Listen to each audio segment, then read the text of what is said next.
Hi subscribers, మరో వంటతో మీ ముందుకు వచ్చాను. తప్పకుండా ట్రై చేయండి. Let's start.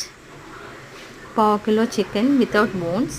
సో ఇలా ఈ కప్పుతో 2 కప్పుల వాటర్ పోసుకొని ప్రెషర్ కుక్కర్లో మనకు కావాల్సినవి చికెన్, హాఫ్ ఆలుగడ్డ, హాఫ్ ఉల్లిగడ్డ, పావు కిలో కాబట్టి హాఫ్ వేసుకున్నాను. 1/2 స్పూన్ ధనియాల పౌడర్, వెల్లుల్లి రెబ్బలు కొన్ని, లవంగ, ఇలాచీ, చెక్క, షాజీరా, ఒక ఇలాచి, 2 లవంగాలు, ఇవన్నీ వేసుకొని ప్రెషర్ కుక్కర్లో వేసేసుకొని ప్రెషర్ కుక్కర్ కొంత పెట్టేసుకొని ఉడికిన తర్వాత దీన్ని గ్రైండ్ చేసుకోవాలి. Without oil, without water grind చేసుకోవాలి.